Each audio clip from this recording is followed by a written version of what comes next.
Welcome everyone to this month's edition of Food Co-op Initiative's free webinars. Today we are very pleased to have Bonnie Hudspeth with us. She was a project manager for the award-winning Monadnock Co-op in Keene, New Hampshire, and now works with the neighboring Food Co-op Association as their membership and outreach coordinator. Before she starts, just a couple of little details to get through. We want to, of course, thank all of our sponsors, without whom this would not be possible. And that primary sponsors are the USDA's Rural Co-op Development Program. And there we go. With significant help from CDS Consulting Co-op, National Co-op Grocers, Blooming Prairie Foundation, and National Cooperative Bank. And we really appreciate their support, not just for webinars, but for all of the work we do. And in addition to those, the food co-ops of the United States and their members are also helping us significantly. From this map, you can see it's a big world out there. We've got a lot of new co-ops open, and in fact, we're up to about 140 currently organizing communities now across the United States. So you're not alone, and be sure to be in touch with the other people doing this work. They'll be happy to talk to you and help. Next month, we will have a presentation on branding. And if you are familiar with marketing terms, we're talking about how we present ourselves as a business in the public view, both in the store and in public media. It's a broad topic with a lot of importance to us, both in the startup phase and once you're open. So I encourage you to come. Our own Jacqueline Hanna is going to be presenting along with Nicole Klemick from the CDS Consulting Co-op. Thanks for all of the help from Mary and Joel in the background. And with no further ado, here is Bonnie. Well, thanks, Stuart. It's great to be able to present and have this opportunity to talk about, go back a little bit in time to my role as project manager for the Monadnock Food Co-op. So today I want to go over, Joel, if you could advance to the next slide. I'm going to share a little bit about myself as a context, talk about how you can afford a project manager. That's a struggle for startups. Thinking a little bit about what's your role, what needs to be done, and leadership structure for starting a successful food co-op. And then to wrap up, considering who's your network and the importance of network and peer support in the success of your startup organizing. And then, of course, we'll have time for questions at the end, which is the most exciting part for me. So my story is that I first came into co-ops through meeting my own need. I was a happy co-op shopper in all the communities I lived in. I grew up in Burlington, Vermont, and our family was in their old location. We used to come and help our parents stock, fill the walnut bags and work in, do working membership program back when they had that back in the day before they moved to become City Market in downtown Burlington.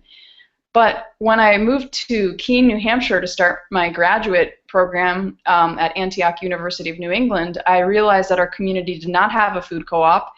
And the more that I thought about it and the more that I kind of looked at some of the needs in the region, especially the fact that there were 400 farmers according to the census and no year-round local place for them to sell their products, one thing led to another, and I ended up working to start a food co-op for my master's project. I thought I would help galvanize the community and set up the structure for the organizing of a food co-op, but I realized that the more that I got into it, the more exciting it was, and I really wanted to continue making sure this thing succeeded. So I ended up working for about 4 years and became full-time project manager for about 1.5 years of that time before handing it over right at the time that I wanted to get out, which is operations, because I really don't have experience with operations and I wanted to give it to someone that would help the co-op thrive. So that was how I got into organizing a co-op. And then now I work for a regional association of 35 food co-ops around New England, and 1/3 of those are startups. So part of my role there is connecting startups to resources like Food Co-op Initiative and other co-op support organizations, and also structuring peer-to-peer support. So One of the things, I'm trying today, I have a short amount of time, and I really want to take away some of my ahas and lessons learned when I was organizing. And something that took me a while to figure out is there's sort of two different projects when you're acting as project manager for starting a co-op. There's organizing the structure for a democratic association, the cooperative, and then you're also setting up a grocery store. You're dealing with operations. And one of the lessons that I learned after struggling and sweating over operational decisions that I really was not qualified to make was that if you are the startup organizer, if you're still in that pre-operation stage, push all decisions that you can as far into the future as possible, knowing that the general manager will be better equipped to handle them. And I'm talking specifically about organizations. So that was something that really helped. And I also realized that some of the best startup project managers are people with community organizing backgrounds. In that beginning, you're really looking to build up your membership, to get out in the community and empower the community. Co-ops are really about empowering people that are marginalized by the traditional economy. So part of your role as project manager, your chief role, I would say, is empowering the community, teaching people skill set, and working together to build up this democratic association. Not worrying about the color of the walls, the color, your produce selection, if you will carry a certain brand of dog food, because that can take a lot of time and waste your precious time and resources. So what is your role? As project manager, one of your, the definition of project management is managing risk and understanding the big picture and really having a grasp on what needs to be done, and then delegating. It took me a while to figure out how to delegate because sometimes it feels easier to do things yourself than to train other people to do them.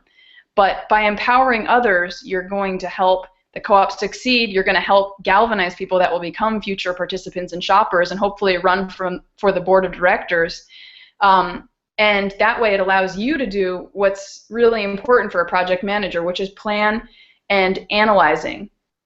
Defining roles is important, and your chief role as project manager is figuring out what needs to be done and then figuring out how to do it. So if you could go to the next slide. So how can you afford a project manager? I think the real question is, how can you not? There's a couple of startups that I have been working with in New England, and one of them in particular I kept asking every month, okay, who's your project manager? Have you made that decision?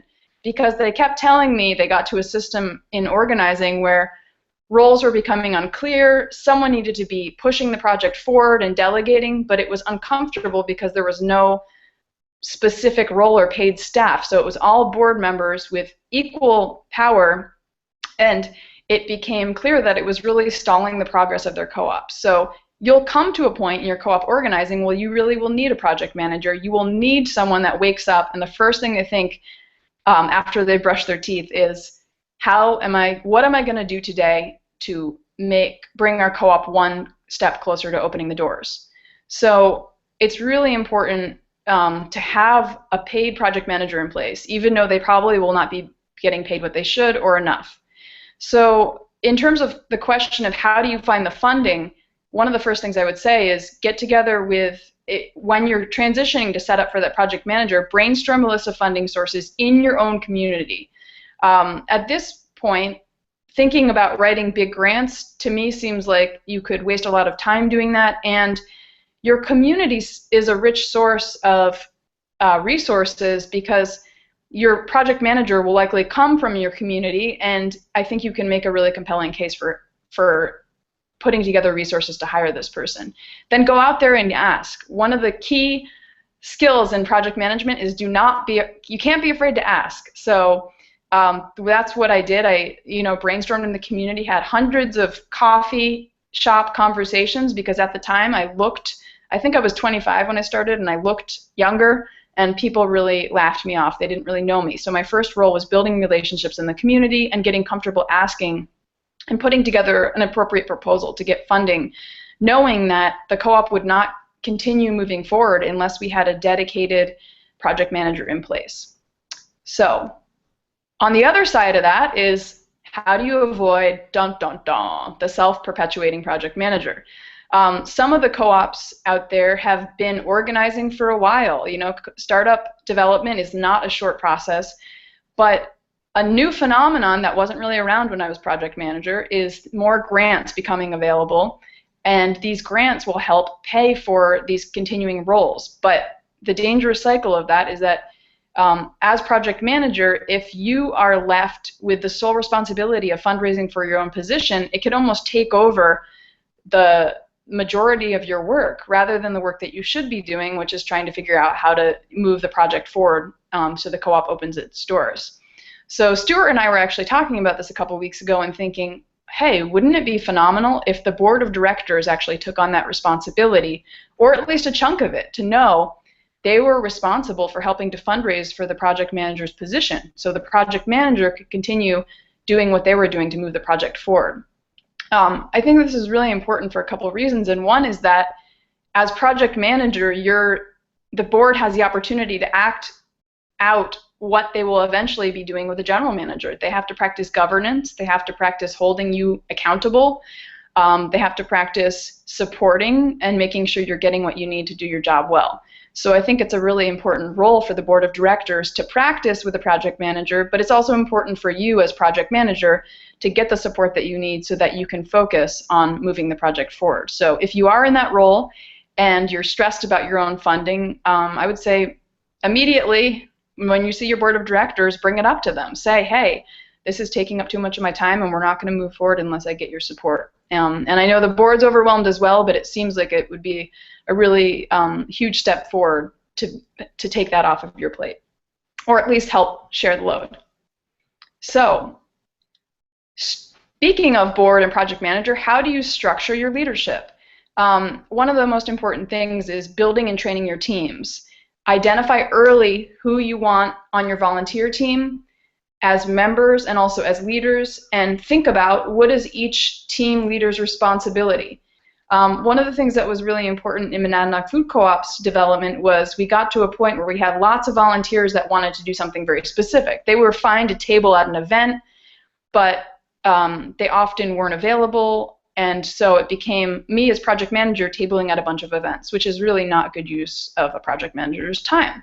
So we organized a training of the trainers. You know, there were lots of questions that people didn't know how to field, and the board, I think, was nervous even by themselves. They didn't really understand how to respond to some questions, especially controversial ones like, won't your project crush the farmer's market when you open?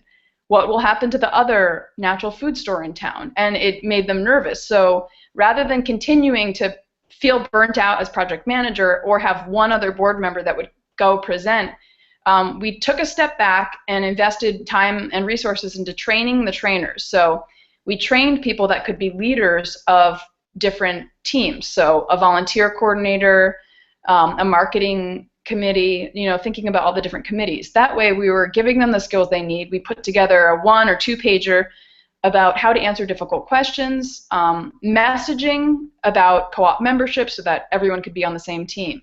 So that really helped where we were in development. And I think it's, you know, you'll notice at some point where when you start to feel really, before you start to feel really burnt out, you might think, okay, well, how do we train more people so that it's not me, 2 other board members, and that those trainers could eventually be asked and called upon to train additional folks. So that was a good learning opportunity. So one of the things that, I don't know if any of you have read Malcolm Gladwell's book, The Tipping Point, but one of the things that we realized when we were further along in our startup development was who do we need to find and engage for certain phases. And if you're at the membership phase, or even if you're moving on to the member loan phase, taking the time to invest in relationships and find and engage what Gladwell refers to as the connectors, the mavens, and the salespeople. So the connectors are fantastic at expanding your network, which is really important for the membership drive phase of co-op development. So they say things like, oh, you should talk to, or have you heard, or let me introduce you to. They're going to be people that are going to connect you to others in the community. The salespeople are really good at persuading people who are unconvinced about what they're hearing that this is something critical to invest in. So one of the co-ops in our network, Manchester Food Co-op, one of the startups, has done a phenomenal job at building up their membership base. They already have 1,000 member owners, and they're haven't even opened their doors. They're at the point of capitalizing now. And part of their skill sets is that they're excellent salespeople. They have the skill set of being unafraid to ask you to join the co-op and really good at pitching to you why it's in your best interest. So finding these people and engaging them in the appropriate manners to help move your project forward is a great idea, especially around thinking of your membership, building up your membership base, which is that really crucial first step of your co-op organizing. So as you're creating an epidemic, you also need to consider what needs to be done. And so one thing to think about is, what do established co-op stores do when they want to expand? You might not know this, and I don't know the full details myself, but they set up systems. One of the first things is they set up preparatory systems, they engage people, and they think about who, how, and what. So who should be doing what? How do you want to create your team? And what skills are required to do it? So, for example, if you're planning your timeline out and you've read How to Start a Food Co-op manual, which Stuart and some other partners are going to be updating for us, which is very exciting, thinking about the timeline of your co-op development and then getting the people lined up to actually be able to do the skills needed. So one of the things that really helped for me, and I would recommend it for all project managers, is having weekly, that is right, weekly dates with your board president or someone from the board that can act as a mentor to you. So what happened for me is, that's the board in the photo you see right now, or on the slide. There's a picture of me and Joe Marks, the board president of Monadnock Food Co-op, and we decided to have lunch dates around town once a week. And the goal of these was prioritizing time. There's a lot of project management is managing the timeline of development. So we would go have a lunch date at some visible place in town. We would eat outside when we could in the summer, and we would harass people to join. We would always have membership brochures in our pocket. So part of our issue was being out in the community as the board president and project manager, being able to engage folks. But also, for me, it was getting that support on prioritizing time. So how do you prioritize your time? One of the things that Joe asked me, which was a great question that I thought I knew the answer to, was what's the weekly average of time you're spending on certain topics? So when I did, this was an analysis probably right before our member loan campaign, I realized that I was spending 50% of my time doing volunteer support and management. So that's huge, and it was unsustainable. So because of that, having that analysis on a weekly basis, I could see what the crucial task was, and I could also see, where do I need to get support? So after I was able to understand that, I immediately spent, I think, an entire week's worth of my time finding and training a volunteer manager, a volunteer coordinator to help me take that off my plate. So that was a great lesson, and Joe helped me to do that every week. Get someone that's outside of your family and friends network, part of that leadership team, to ask you and help you prioritize your time so that you're making sure you're moving in the direction that you need to, appropriate to the stage of development where you are. So,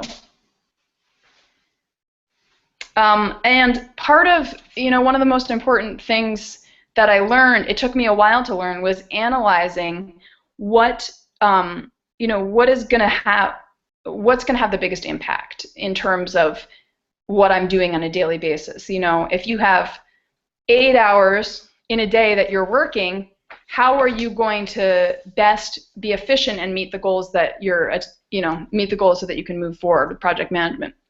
So you're going to have lots of opportunities come up, and I'm putting opportunities in quotes because people in the community are going to ask you to do a lot of things. Start a buying club, start a small downtown location, sell something at the farmer's market. You're going to get a lot of asks and opportunities from the community, and it's really a leadership test for you to be able to say, is this opportunity presented going to help me efficiently open the doors of our co-op?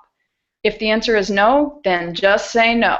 So I put together this little chart because I realized we needed to step back and analyze what was most effective in getting us member owners.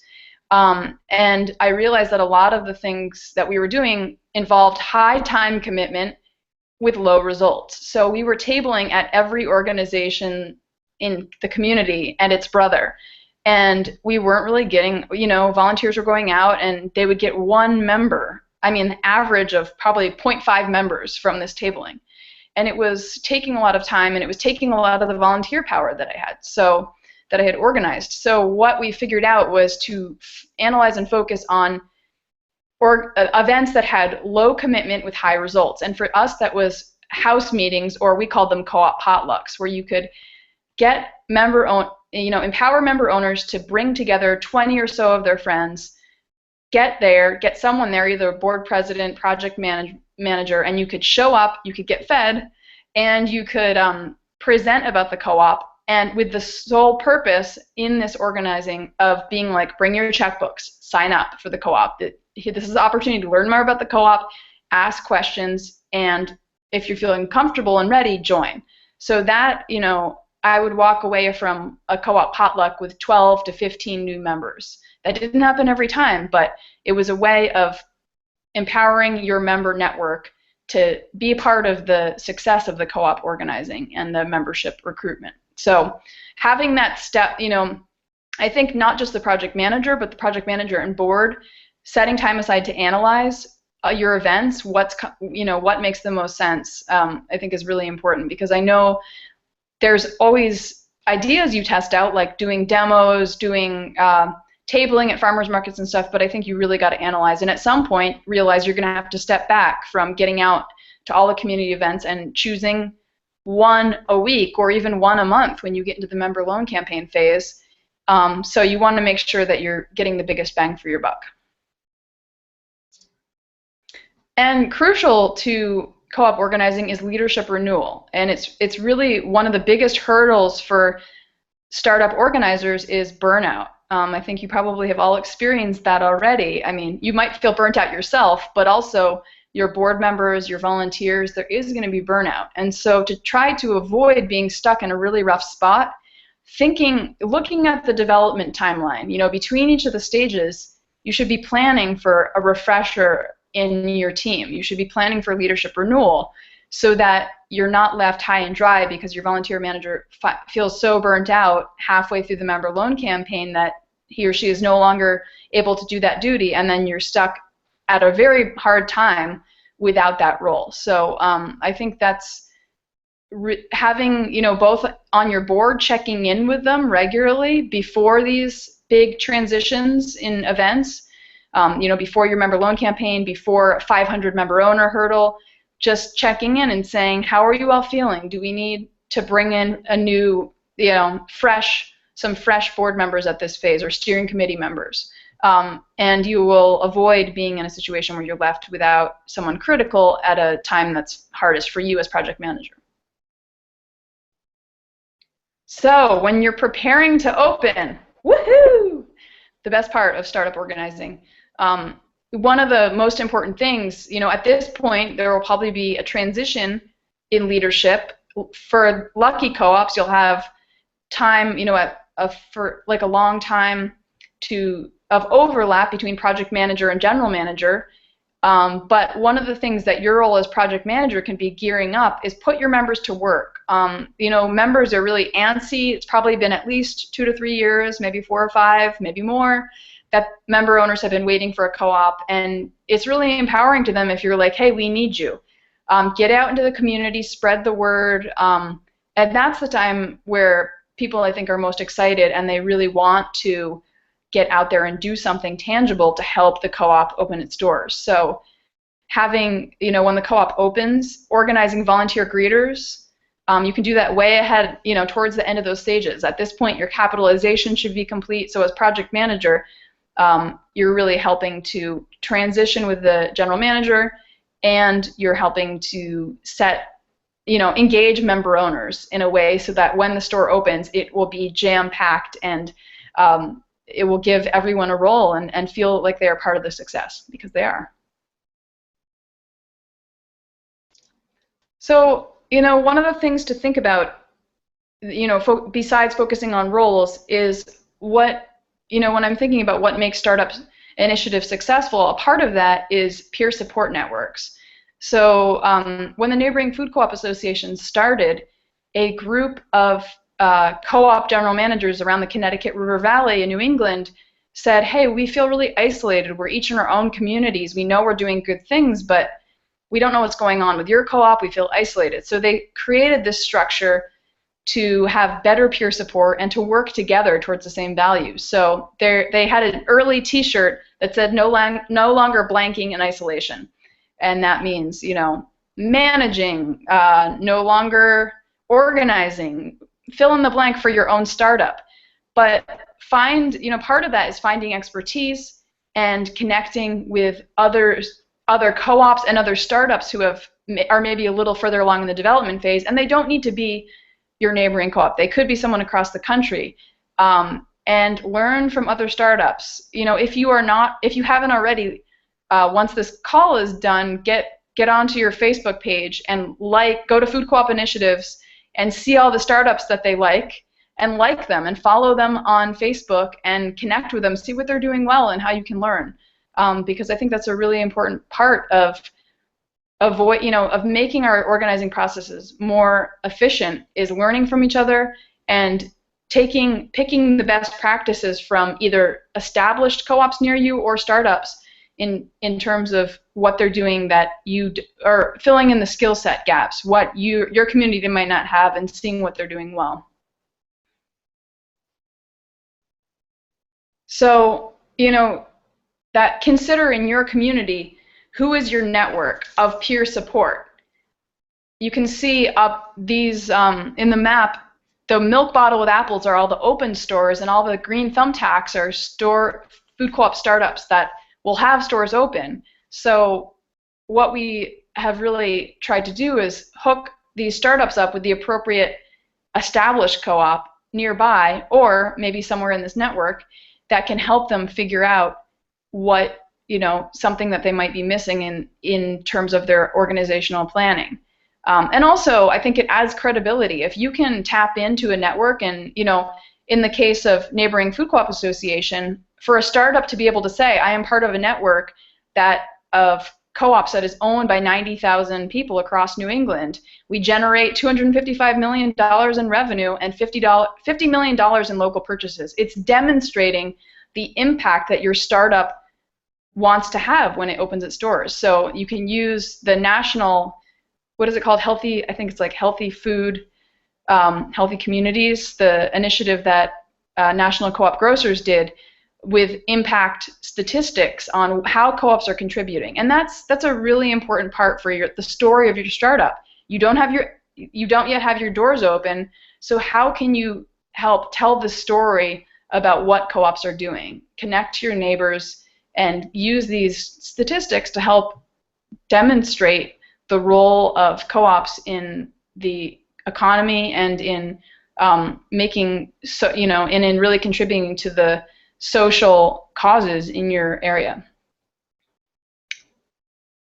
So planning is key.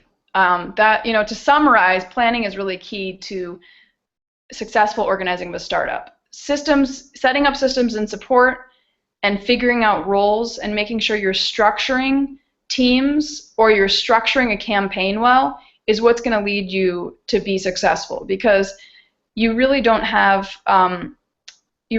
much resources in terms of time or money to really make huge mistakes. And I think the more that you're really intentional about setting up structures and teams and analyzing as you're going along, it will really help you be successful. And just a quick reminder, co-ops freaking rock. You are creating a business in your community that's owned and controlled by the community, that focuses on service and puts people before profit, that develops local skills and assets. We were just at CCMA, the National Co-op Conference, and in the Boise Co-op, they have something up on their wall talking about, it was something like 80% or more of the employees that they hire for leadership positions come from within their co-op staff. So you're developing local skills and assets. You're empowering people with the ability to assemble limited resources. You can join your startup for probably somewhere in the region of $100 to $200, and your startup is going to be a multi-million-dollar organization at some point. So it's giving people with less resources the ability to become business owners and have a say, you know, through the board. You know, they can have a seat on the board of directors. It's very empowering. Regional economic efficiencies. That's what Neighboring Food Co-op Association has really been focusing on. How can we use our, you know, our co-op structure to accomplish more with the local food system? Low business failure rate. Co-ops, especially startups, there's a much lower business failure rate. Maybe Stuart can tell you the statistic. But startups are much longer lived than traditional businesses. So why aren't all businesses co-ops? If that were the case, that seems like it would make sense. We're working on it, right? Startups are really difficult. You know, co-ops are difficult to move. You can't buy them out like traditional businesses. And I think that message is really important considering what just happened with the economic recession. And also for communities that have experienced grocery stores shutting their doors and leaving because they're not profitable, for stockholders, that's huge, especially in, you know, in lower income communities. We're seeing more and more startups organizing because grocery stores refuse to come to their communities because they're not profitable enough. So the fact that co-ops put people before profit, and you know, co-ops are really well structured to mobilize member, customer, and supplier loyalty. So I think just don't forget when you're telling the story of what you are organizing, the co-op movement is incredibly powerful, and I think making sure that you tie that into the messaging of what you're communicating is really important, because it helps people see beyond the nitpicky little questions that you're going to get about, you know, are you going to sell the product of yogurt that I want? Because if not, I'm not going to join. The more that you can talk about the larger cooperative movement and the roots of our co-op movement, you know, back in 1844, were around accessing limited resources and food security for poor mill workers that have been displaced in England. So, you know, thinking about getting back to that and incorporating that into your co-op story is really important. And if anyone from Renaissance Co-op is on the call, that they've done a really great job. If you haven't checked out their startups video, they've done a great job of communicating why our community needs a co-op. So I think that's been, you know, thinking about how you get member owners and community members to think bigger picture and to not become obsessed about what's in it for me. They will anyway, but that's part of it, is sharing the bigger picture.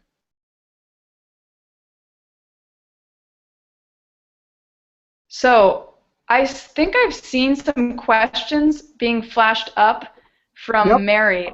Can you ask me them again, Stuart? Yes, I'd be happy to. We have some great questions, in fact. Can you talk a little bit about what the role of the Mavens are? When you had the slide about connectors, and that wasn't clear. Okay. I didn't really focus on the Mavens because I didn't think it was as important as the other two roles. The Mavens are the people, from what I remember, that know a product really well, that will go into, that will be able to compare things. Like if you, for example, our next door neighbor Craig, when we needed to get a new microwave, we would go to him because he's a maven. He pays attention to prices, he pays attention to, if he's shopping, he pays attention to things in the store. He's someone that you'd always go to ask for if you're getting any product. So if you're going to buy a new car, so, you know, it's the role of maven is important, I guess, in that there's someone that's trusted, you would go to them. So if a maven is able to communicate, well, this is why you should join the co-op, or, hey, I shopped in the last community I lived in, I shopped in a co-op, and co-ops deliver great value because they offer high quality food and at a reasonable price. So someone that, you know, is really trusted, it's almost like a wise, you know, the word maven, like a wise consumer that you would go to when you're going to get a new barbecue or join a new co-op. Okay. A couple of questions about being paid. Are product managers always paid? And what can you say about pay structure for that? Sure. So I think what's most important is if you are a project manager, what do you need to survive? For me, I was coming out of grad school, I had debts to pay. I was probably working 70 hours a week and getting paid for 40, and I wasn't getting paid what I should have been, but I negotiated with the board and said, this is what I need to be paid. So at the beginning, I was working, I think, 3 different jobs. I was working at a farm, I was working at a green design business, and I was working as project manager for the co-op. That was before it was part-time. So I was figuring out how to make it work, and I imagine that might be the case for a number of you, is you just have to piece together what you need to put food on your table and take care of your expenses. So it might mean, working extra jobs, but I think the most important thing is what can you afford and matching that up with what someone needs. So if you need to fundraise, so in my case, what I did at the beginning was we went around and we put together a proposal that would include a feasibility study from CDS Consulting Co-op, and I included a line on that proposal for total cost. I think it was something pretty pitiful, like $5,000 or $10,000 to pay for project managers. So that at that time it was only 5 hours a week. That was earlier on in the organizing. So being creative about that, and then when we went around, we fundraised from the community. We got a $5,000 appropriation from City Council, a couple $1,000s from the universities, and $10,000 from 2 organizations that were working on positive development in the community. So our feasibility and early project management came from our community, which I think is important, and it did not come from member shares, from member equity, because at that time we hadn't even launched our membership campaign. So, being creative in the beginning, but when I got further along in organizing, I'm like, hey, if I'm going to do this as my full-time job, I've got to be paid to cover the costs of my living, the basic costs, or at least get as close as possible. So at that point, we had surpassed, I think it was 350 or 400 member owners, and the board knew the co-op's not going to move forward unless we pay someone as project manager. So we actually started using some of the member equity at that point to pay for a full-time project manager. And part of what was happening is I was bringing in additional members. I was also operating on a budget of God knows what, very little. So I was keeping costs very low, getting community donations. I really wasn't, I had a phone line, an office space for a couple $100s a month, and that was about it. So, but I think and I was a contractor. Someone I think had asked a question, and early on I think it would be very challenging, and Stuart and others would probably be able to share examples of co-ops that have set up the structure to hire an employee, but to me that takes a lot of things that the general manager really usually focuses on. So I was I was a contractor for the co-op up until they hired their first employee, which was the general manager. So that gave them time to set up the structure, and then the general manager in turn hired the HR person as the next step, and they were able to set up the structures for employees of the cooperative. I would say that you need to be careful about using the subcontractor relationship.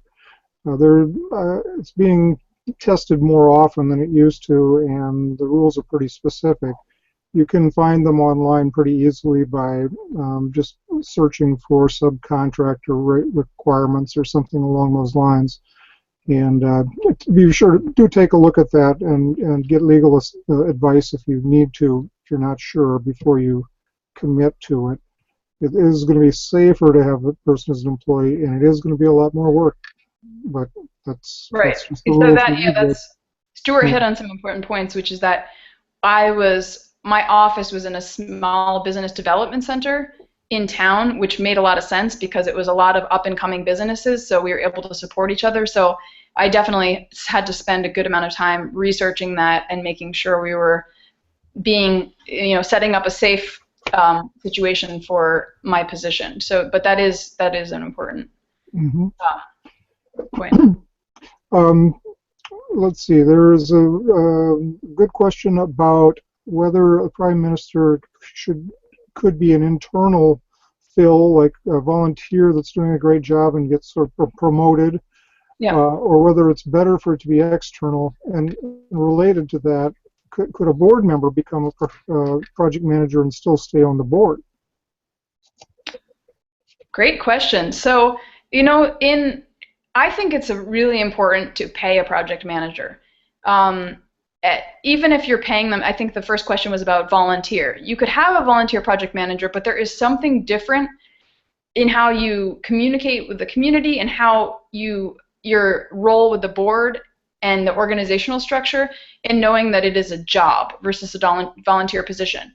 And this is what I've advised a couple startups who recently have hired project managers is, even if they are underpaid, it's much better to, and if they're willing to do that, at least pay them something. And I think it affects your mindset, and it affects the way that others view you. Unfortunately, it's not necessarily a good thing, but I think it's really important so that you know that your job and you are being paid to be a project manager.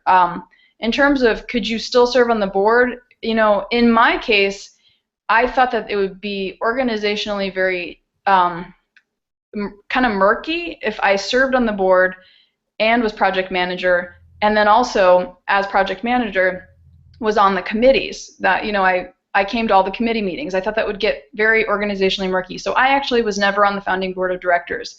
I was on the founding steering committee, and when it came time to form the founding board of directors, I recused myself and put myself on the board structure, on the committee to decide who the first board would be. I felt like that would have been a better role for me. We've had, a number of startups I've worked with have actually, their project manager, before the project manager role existed, one of their board members was clearly in a good position and had the good skills to become a project manager. So in that case, from what I know, most of the board members, left the board and took on the role of project manager, because, if you're imagining that you're sort of a fill-in for the general manager, it's much clearer organizationally speaking that you are the one that's going up, you're reporting to the board is holding you accountable, they're having systems in place, so it would be very hard to do that for yourself. And I think there have to be a lot of executive sessions without you in the room if you were on the board. So I think to me it makes more sense that a project manager would not be on the board of directors. I'm sure there are co-ops that have figured out how to do it successfully, but in my experience, it was much more straightforward that I was the project manager and I was reporting to the board was holding me accountable and supporting me. I agree with that, Bonnie. Accountability is very different when the roles are clear. Yeah. This one could probably be an entire webinar, but somebody would like to know what to look for and consider when you're selecting your project manager. That's a great question. I put together a project manager job description. I don't know, Stuart, do you have one on Food Co-op Initiatives resource? We have a couple, but I'd sure love to have yours. Yeah, I'll give you, I've shared mine around with a number of neighboring Food Co-op associate member startups, and my project manager job description might be different from, feel free to tweak it. I'll be happy to give it to Stuart and whoever wants to see it. But yeah, I feel like rather than trying to go over that, I put together, I think it's at least 2 pages worth of what to look for. But as I mentioned before, just the basics thinking is you want someone this came up a lot at the National Consumer Co-op Conference last week, is someone that really is about empowering others. They're comfortable, they're charismatic, but they don't have a huge ego, meaning they're comfortable getting out and empowering others to be in the community, and they're making it not about themselves, they're making it about our community is working together to start this, and shining the light on others in the community, shining the light on other businesses, shining the light on what the volunteers and the founding member owners are doing, because that's what a co-op is. It's not about one person, it's about the community coming together to meet their need. So I know that's hard to that's not a good job description. So whoever asked the question, we can figure out a way to get that to you, and also maybe put together a job description that we can share out, because I think that's something I worked with the board of directors to develop, and a number of startups have used, have customized my initial version, which probably needs to be sorely updated. So we'll be happy to share that. All right, thanks a lot. We might be able to actually post it on the on our website on the webinar page as a handout that it would be available right there next to the webinar. So, if that's Yeah. okay with you, we'll take a look at that option. Great. One more question, and that would be: is there a best time, in your opinion, for when to start using the project manager? That's a great question. I think, up until, I'm just trying to think about when I started.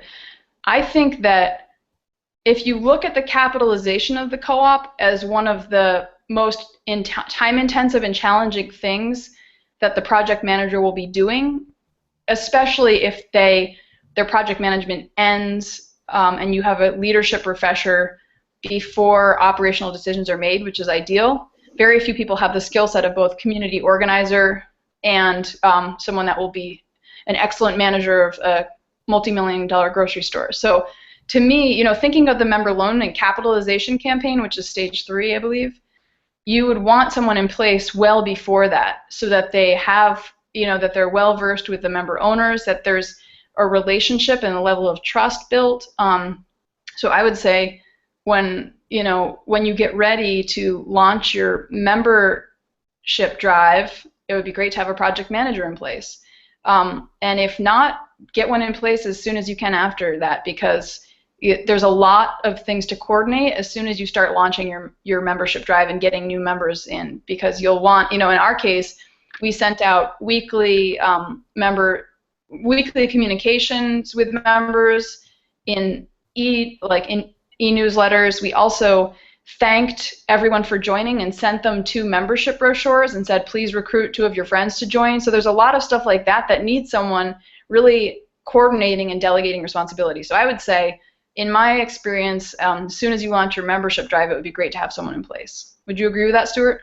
Yeah, and that could be pretty early on. I mean, it's in the first stage of organizing when you're starting that member drive. And I know that a lot of startups get frustrated by the slow pace, and this is one way to really make that happen for you. Yep, exactly. And think about, I shared a little bit about my story of funding myself, figuring out ways to fund myself, but you can really think about phasing it in. At the beginning, I worked 5 hours a week, and the next year I was able to figure out an AmeriCorps position that allowed me to work half-time by some miracle on co-op organizing. So I worked 50% of my paid time on co-op organizing. And then the last 2 years of my organizing, at that point we had enough members in place, and I had fundraised enough money to pay for myself, or to pay for the position full time. So I think naturally you'll phase up in terms of the resources you'll have available to pay the project manager. So even if it sounds intimidating to have a project manager in place, when you launch your membership campaign, it can be a part-time position. It can be less resources involved. Well, we're getting along on time, but I have one last question, which I think is a great one to end it with. What's the most fun thing you did as a project manager? That's a great question. I think, to me, getting to the co-op potlucks actually might have been the most fun, because I was able to go into houses and meet all the members in a more intimate relationship than tabling. I'm an introvert, so project management was exhausting for me. It's exhausting for everyone, but my personality is introverted. And so for me to have more intimate interactions with a group of 15 people where we could get to know each other and I could learn about them and build up what felt, the people that when I shop in Monadnock Food Co-op, the people that I bump into, that I feel like I know a lot about them, and I have these, these connections, and it feels like friends all over the community from those co-op potlucks. So to me, that was really fun, and it actually was one of the most effective ways to gain membership. So I think that was a win-win. Also, dressing up in a carrot suit, an overstuffed carrot suit. I think you saw on one of the first slides, with some hat from the 40s. That was really, you have to make yourself laugh. If you're not having fun doing what you're doing, you're not going to draw members to join, because in the beginning it's not about a storefront, it's about the organizing group, whoever that is. a lot of the new startups that I haven't even met yet, but I'm following on Facebook, have done a tremendous job making the co-op a fun place. You are the co-op in the beginning. So if it involves strapping membership brochures to yourself in a carrot costume, if that's what's fun to you, I think it's really important, because I think that you are building up this perception and reality of the co-op in the community as being something fun and being something that people want to be a part of. So that was a great question, and I think it's, as a project manager, you need things that are going to build up your fun bank. Yeah, well, it's a best practice in co-op organizing, is keeping fun in front of you all the time. Yeah. Maybe we have a webinar coming in the future on ways to have fun while organizing a food co-op, and we can include our slideshow of people in various fruit and vegetable costumes, which is... I love it, Stuart. I will definitely sign up to listen in on that webinar. All right. Well, thank you so much, Bonnie. This has been great. We're going to wrap it up here, and thanks again for everybody that helped out and everybody that came to listen. We've got, again, a reminder that next month we'll be doing another webinar at the same time, same place, on branding with Jacqueline Hannon and Nicole Klemick from CDS Consulting. I think that's all today. We will have the webinar posted on our website usually within 24 hours. So if you know somebody that wasn't able to be here or not able to be here for the whole thing, you'll be able to see it there. And I thank you very much, and have a great day.